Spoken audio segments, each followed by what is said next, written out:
Hey, what's up, y'all? It's popping. It's D. Boss reacts to this vid by Hip Hop Madness. This is R&B is officially dead. I agree. I've been saying this for the longest. I just don't think there's much good R&B out there. I mean, there is some, so I wouldn't say it's dead, but it's on life support, I would say, for sure. I just don't find that a lot of current R&B is interesting. It's just so generic and boring. A lot of them use the same exact beats, a lot of the same formulas, and it's just like, all right, I'm over it. If you know any good R&B songs or R&B artists, please leave them in the comments below, because we are grasping at straws here trying to find good music. And I don't have time to be sitting online and researching R&B artists all day. I can't do that. If it ain't on Spotify, on their playlist, I'm not going to know about it, all right? So let me know what R&B y'all are listening to. I'm still going back to like older stuff. I go back to Lucky Daye's album quite a bit. That album is perfection. It's so good. And who else? Don Toliver is carrying right now for the R&B people. SZA, of course. I have a love-hate relationship with her and her music. But yeah, that's about it. I feel like that's all we got at the moment. Like current stuff. You know, it's just not a lot out there. But anyway, let's see what they have to say. Let's watch. It's really no more artistry left in that type of showmanship lane. You know, a lot of the R&B people have to go introverted or look like they're emo to yeah. This is what we have to do. But I feel like there's a scarcity of confident males that can sing. At the dawning his last album was music, boring what was then known as rhythm and it was blues, a couple songs, but for the most part, a sound of revolution in both its lyrics, musicality, and ability to transcend racial boundaries. R&B quickly rose to popularity in the 40s. Over time, the genre progressed from the Motown sound of the 70s to the flashiness of the 90s and slow-burning sensitivity of the early 2000s. Not to mention that in the 80s, Michael Jackson merged the sounds of pop and R&B in a way that made them barely distinguishable from the other. Nowadays, rappers sing and singers rap. But when you start to take a closer look at modern R&B, you can notice an alarming trend. While women like SZA, Doja Cat, and Summer Walker, to Georgia Smith and Kalani are so highly respected to the point that they're practically worshipped, the same can't be said for their male peers. And now, we're reaching a point where there is an entire generation of male R&B singers who haven't been able to reach the same level of fame and respect as someone like Usher, who is still labeled the king of R&B. Hey man, you call me that, I'll definitely carry it. I'm gonna tilt my crown. I've never seen this man live. I gotta go see him. Of all of the icons of our time, it is Michael that I stand on the shoulders of. You want to give me that crown? You tell me who's gonna do it better. I'm carrying them. So if anything, you want to give me a crown? I'm the last of my kind. I've been working to the point where I do own that, and I do deserve that, and I ain't gonna ask for it no more. Period. You gonna give it. Although he once seemed like a worthy replacement, Chris Brown's fan base has been divided ever since the Rihanna incident. I would never Complete with say slick dance moves and vocals that were made for major radio, Breezy was cut from the same cloth as Michael Jackson. But as the shape of R&B changed, Chris has struggled to adapt, and now he's lashing out. When's the last time you heard a slow song on the radio saying R&B is dead? Respectfully, shut the f*** up. People nowadays want fast food instead of a real meal. Willing to point the finger at everyone but himself, the changing sound for R&B has led to a lot of... I was about to skip it because I thought that was that rant about how people haven't forgiven him for being an abuser, but it was about R&B. Frustration for an artist who always immediately went platinum. And when his 11th studio album Breezy reached an all-career low of number 4 on the charts, selling 72K first week, it was DJ Academics that really put things into perspective about the state of Chris's career. Chris Brown should have been the weekend before the weekend. And I get it. I know you got blackballed a little bit because of whatever Rihanna, but god damn it. Chris Brown, we don't want to hear you over ATL Jacob, Metro Boomin. Those are songs for the moment. You're an icon. We want you to just give us classics we could dance to forever. And when I hear you on a song with ESTG, there's nobody in their mind that will play that song a year from now. That's what I'm trying to tell us. Brother, you're the guy. And I don't even know but that you is. got to embrace what you But I do like that song. Make lifetime music. In T-Pain's opinion, Chris's tantrum is part of a larger problem that has affected his career. Maybe being that he has a sense of entitlement to him that really comes from everyone expecting but I don't even him listen to be the to next it. king of R&B. So do I really like it? Chris Brown is my mother, but I know what his faults are.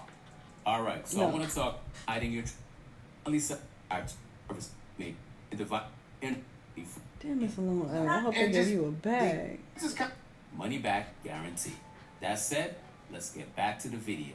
The princess complex is when you not only get what you want, but you get the accolades of a pretty person for doing absolutely nothing and just being pretty. The second that the first real mother comes to you and say, hey, you ain't that pretty, it's over. So now it's like, y'all must have done something wrong because I've done the same thing that I've done every time that it's gone great. So now, y'all must have done something wrong because it ain't me. I'm Chris Brown. At the tail end of last year, his scheduled performances at the AMAs was cut last minute due to advertiser concerns about his past. And even though they claimed it was nothing personal, in true Chris form, he took it to heart. Seems like y'all only invest in the negative stories about me. Chris gets in trouble, the whole world is on it. I'm back on my gangster. It's bracking at all times. While Breezy arguably ruined his own career, another talented artist who failed through his own personal misadventures is Tory Lanez. A versatile artist who can easily leap between R&B and hip-hop, Tory's Chixtape series and other projects like Playboy marked him out as the leading light for those who wanted to hear R&B in its traditional form. For a while, it really felt like Tory was giving fans the R&B they craved. But after everything that happened with the Megan Thee Stallion shooting case, audiences' love for Lanez immediately disappeared. And now, he's facing major prison time. Once again, leaving the genre without a much-needed central figure like Michael Jackson, Usher, or even Art. But even if it isn't due to a personal feeling like with Chris or Tory, there's been another reoccurring trend of talented up-and-coming R&B artists failing to live up to their potential. Emerging from the same creative fertile scene that gave us Odd Future's Tyler the Creator, Earl Sweatshirt, and the internet, Frank's entire career has been an exercise in subverting everything that you need to do to become a superstar in normal terms. Defined as an album artist who creates incredible conceptual suites for audiences to delve into time and time again, Frank's records may have topped the charts, but he's never so much as guested on a feature that's entered the top 10. A man who values his art and privacy over courting the megastardom that those who came before him enjoyed, Frank hasn't even unveiled an album since 2016's Blonde. More of an elusive creative force like Prince than he ever was a disciple of Michael Jackson, Frank creates in a vacuum that's far removed from R&B stardom. Besides, the major label machine would never ever get behind him, ever since he famously finessed Def Jam and Universal out of $20 million. Oh. He had a deal, and he didn't put out an album in 4 years. And with his deal, he literally figured out how to get $20 million from Lucian Grange, drop his deal, figure out how to make the funds apply to a whole nother album, give him a book album, get out his deal all in one round. Do you know how embarrassed the record industry was? Where Frank has chosen to play by his own rules, there are other artists who intended to play the game, only for it to leave them in the dust. Take Bryson Tiller, for example. A man who once had potential to alter the... His last album was not given. I was so disappointed. Actually, the only one that I really liked was the first one. The second one wasn't given either. Entire genre's DNA with Trap Soul, Bryson later admitted that he was depressed while making its follow-up, True to Self, and fully admitted to his fans that he lost his confidence. Meanwhile, the man who once controversially said that he only got those two albums? Bryson anymore, I swear it's three. Osiris, let his image get ruined through social media antics, which damaged his credibility.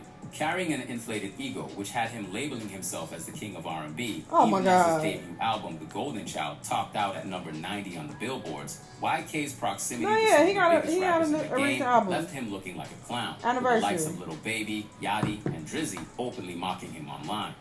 You owe me 60 bands, and you have to perform the song right now in the crib. What are we talking about? I'm giving you an out. I'm not Baby. I'm not Boosie. You owe me 60 bands. I'm playing the song right now. You ready? You don't owe me no money. I need a book full of those.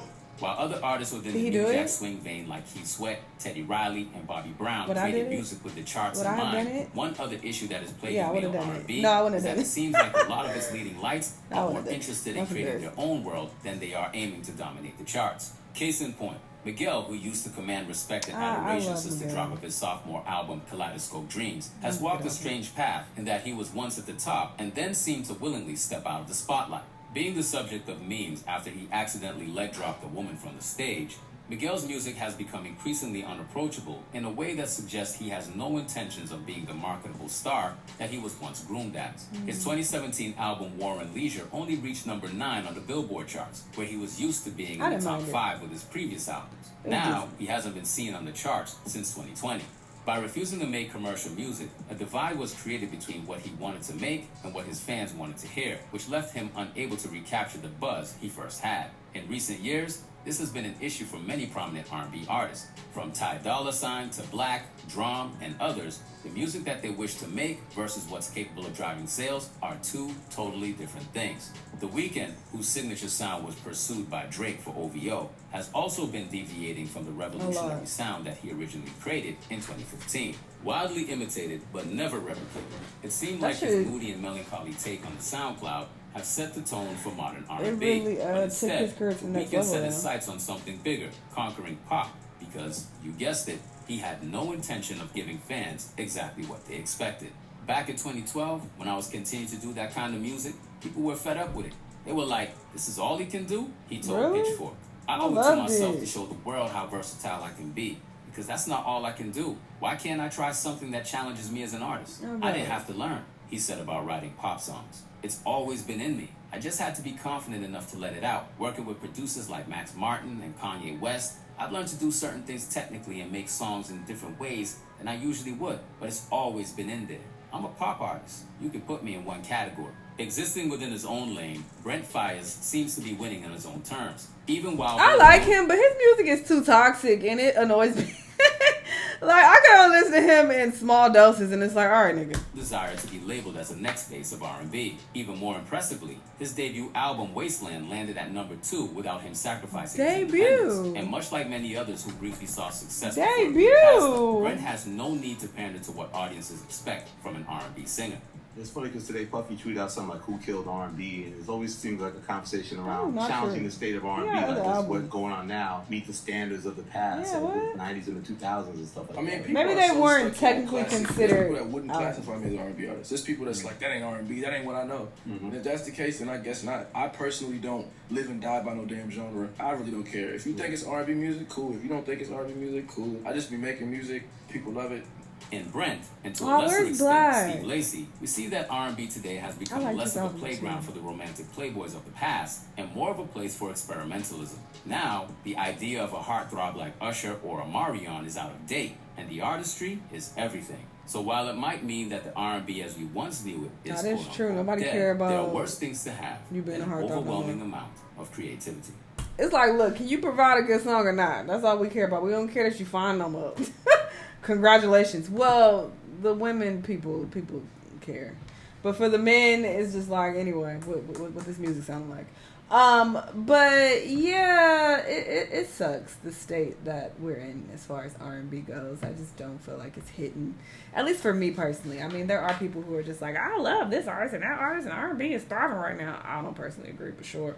Yeah, I guess we'll see when new artists come out and what will happen. Let me know what y'all think, though. Let me know what other videos you want to watch, and I'll see you on the next one. Bye!